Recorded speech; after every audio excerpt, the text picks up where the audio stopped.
Bonjour à tous, je vous propose aujourd'hui une vidéo rapide sur 5 ETF que je surveille de près. BRNT, CNDX, CSPX, LISI et le NDIA. Je vais vous proposer des zones d'accumulation dynamique. Il faut bien entendu repérer ces zones et comme je le dis souvent, repérer des zones, les respecter, attendre et prendre selon vos setups et selon votre stratégie. On commence par le Brent Petrol. Donc c'est un ETF. Donc c'est du long terme, hein, c'est de l'investissement. Je ne parle pas de trading là, c'est de l'investissement. Donc là, le Brent est sur une zone d'accumulation. Pour moi, ici, il est sur une zone d'achat pour remonter ici sur les 51,25, méfiance ici, et pour reprendre les 53,30, 53,70, et si on a un peu de chance, les 54,84, 57,27.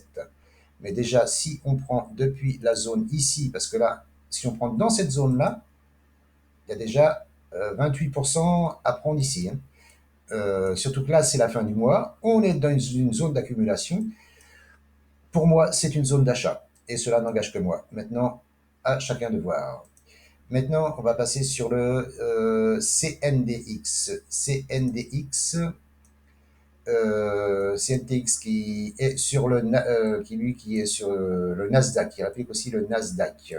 Il n'est pas venu en zone d'accumulation, donc là, pas d'achat. D'où l'importance, j'insiste, de tracer des zones et de les respecter, d'attendre.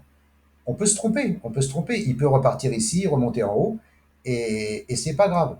Moi, j'attends qu'il revienne ici, dans cette zone-là, 841, 761. S'il revient pas là, j'achète pas. Moins bas, c'est tout. Et je vise ensuite le plus haut, la résistance. Et s'il vient ici et qu'il fait ce que j'espère, eh bien là, c'est pareil, 30, 45%. Voilà. Mais il faut attendre. Voilà, alors vous pouvez prendre maintenant parce alors là, qu'est-ce qu'il peut faire là? Il peut monter ici, tac, tac, tac, et là, il peut monter ici, et voilà, et là, on ne sera pas rentré dedans. Voilà, perdu. Mais il peut aussi monter ici, là, là, venir taper la zone et ensuite repartir. Voilà. Voilà. Qu'est-ce qu'il va faire? Je n'en sais rien. Je n'en sais rien. Mais moi, j'attends. J'ai établi une zone, je respecte ma zone, point barre. Terminé. Et encore une fois, je me répète, c'est de l'investissement, pas du trading. C'est du long terme. Le CSPX qui représente l'SP500, c'est un nichard. Lui, il est venu en zone d'accumulation. Ici, zone d'accumulation. On est en hebdomadaire, hein, j'ai oublié de préciser, hein, mais vous l'avez vu là-haut. On est en hebdomadaire sur tous les. Parce que c'est du long terme, hein, l'investissement, ça se regarde sur du long terme, pas sur du 5 minutes ou du 1 heure ou du 4 heures, hein, voilà. Donc là, il est venu percer une zone d'accumulation et il rebondit 514, 590. Si vous regardez en mensuel, il a percé cette zone. Vous voyez, la zone d'accumulation, elle est là. Il a percé la zone et il a rebondi. Donc la zone, elle est toujours valide en tant que support. Donc là, ici, là, c'est pareil. C'est une zone d'achat. Achat ici, où il est là, pour viser ici 20%. Alors là, c'est pareil. Là, ça va mettre des semaines, voire des mois à monter là-haut, hein. Voilà, ça peut mettre 2 semaines, 3 semaines, ou ça peut mettre 3 mois, hein.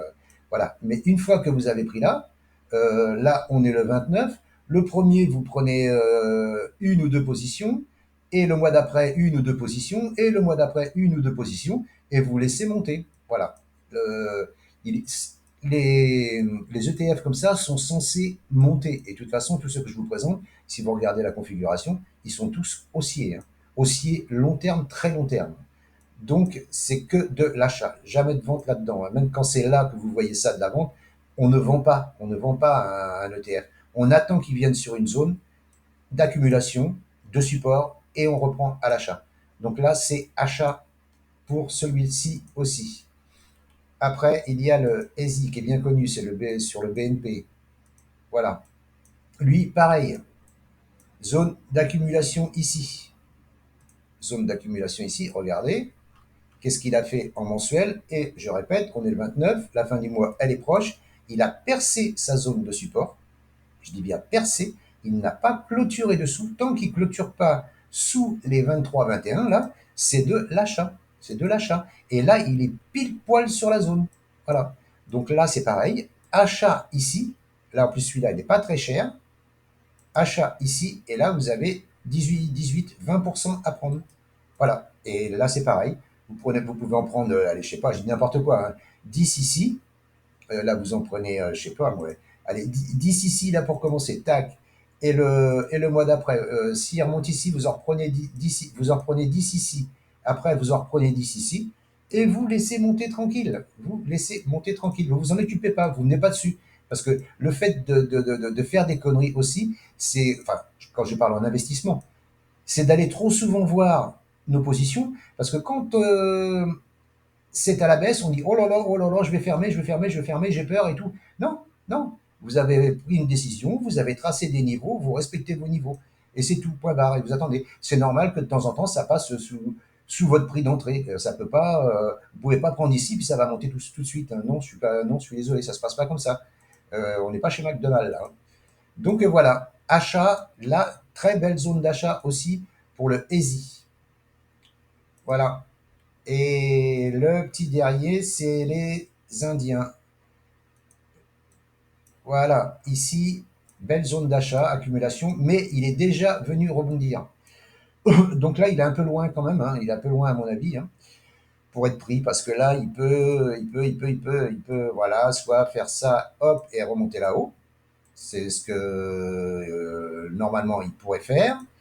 Mais il peut aussi, c'est possible, voilà, monter, voilà, revenir visiter la zone d'accumulation et repartir. D'où l'importance de attendre.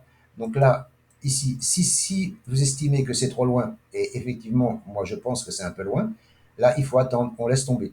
Si ça revient ici, oui, on revient dans la zone d'accumulation, on rachète, on cumule, on fait de la DCA, on achète tous les mois un petit peu, paf, paf, paf, paf, paf, pour monter jusqu'à là-haut.